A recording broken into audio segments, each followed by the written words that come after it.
The moment you tell yourself that you can't do something, that's the moment when you won't do it. It starts with a belief. If you tell yourself that you never can become a great chef, then you won't become a good chef. If you tell yourself that you are never gonna be a good athlete, then you probably won't become a great athlete one day, you know. The more you believe and tell yourself and set yourself goals and visualize yourself, you know, holding that trophy or even lifting that big lift, you know. And it starts weeks and weeks and months and years even. It took me 10 years to win the World Series Man. 10 years back, I was already in my head thinking about me holding the trophy.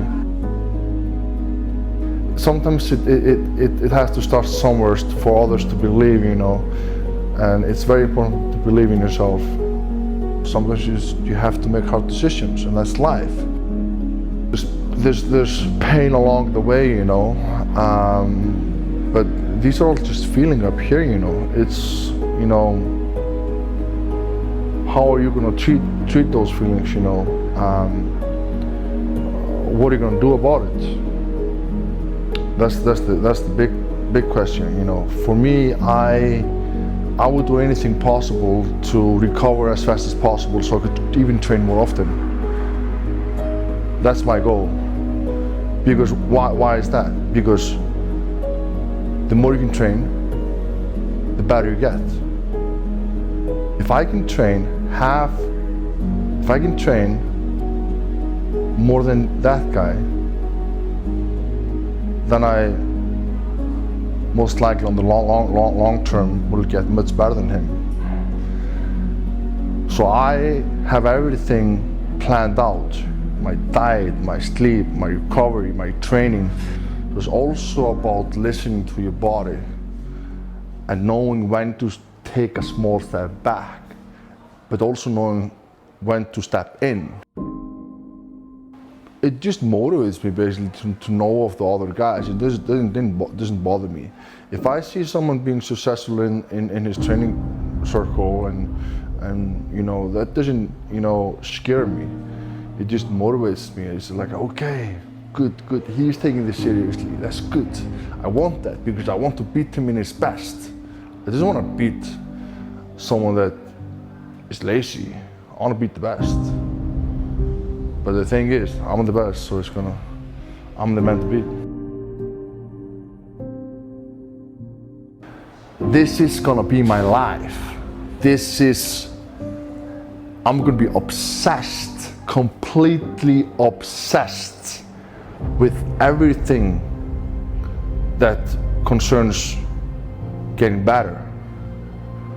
Like there's nothing that, you know, if someone invites me to a party or a drink out late in the next 16 weeks, do you think I'm gonna go out? No, hell no. There's no fucking way. Like, if someone would ask me, bro, we're going out for a drink, you wanna come? I was like, are you serious? I had no way. I'm going to sleep. I'm going to eat my steak in the morning. You know, I don't even have to think about it in my mind. I'm that dedicated. I am obsessed, especially when it comes to season and you know, comes to my success. I'm absolutely obsessed. And I'm a huge believer in you know, accepting the pain. You know, I think going to the gym for anyone is good for the mentality, for example. You know, it's a great way to start the day or end the day, depending on your schedule, you know. It's kind of like a therapy, I feel like sometimes, for at least a lot of people. It is kind of like that for me as well. Going in the gym and smashing the weights, you know, I feel good afterwards. And I'm a believer that it definitely can help a lot of people out, you know. People look at success in many different ways, you know. Success is to be healthy. Success is to be a good father, have a good family. You know, it can be in many different ways. It's all about just making a routine and making it a habit, you know. And the same goes with, you know, the nutrition. It's just like, you know, you wake up, you have a glass of water, you brush your teeth. You make it a habit. And I mean, I guess people prioritize their life difference, and some people might just not be interested in training, and that's fine. Find something else. I believe the more detailed you are, the better you can be, you know, and it's obviously great to set yourself goals, and I recommend that to everyone.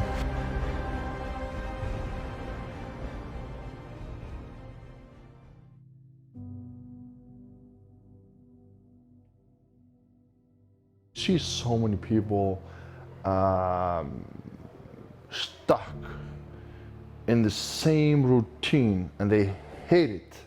They hate it. They're not happy in their life. They're not happy with their whatever they're doing, you know. And if you want advice from me, if that's your life right now, go find something else. Just try something else out. You know, if you're miserable in your life, and I've actually been miserable. People can be miserable even though they have everything. You know, you see super successful people in life, and you think there's no way they are miserable. But that's not the case. You know.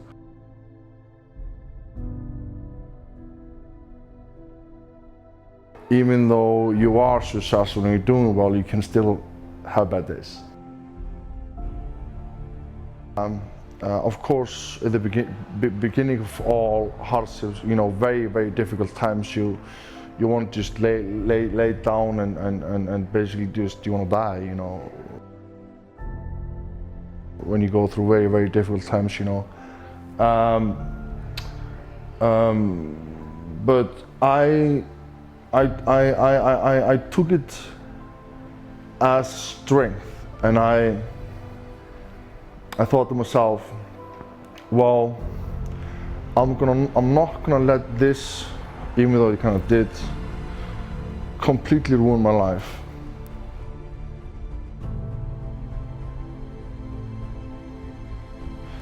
And I'm just gonna, I want to be honest about this right now. I actually haven't seen my daughter in 3 years. Like, I haven't physically I haven't been able to hug my daughter for three years. And that's the hardest thing I've gone through. And it's very hard to talk about it.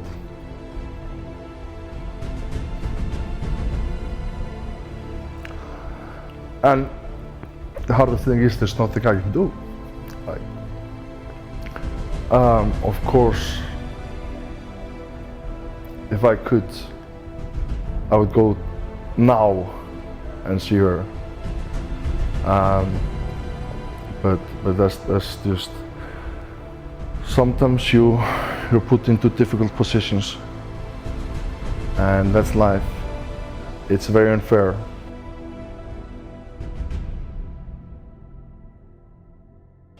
I use my daughter as a strength, you know. I think about her every day, and I want to be successful for her, and I want to I think okay, if I'm constantly in the spotlight doing stuff and being successful, you know, she's gonna see it. And that's what motivates me, you know. She knows who I am, and we speak actually together every Sunday. And that's the highlight of every week, you know, when I have to get the call her. But that's it.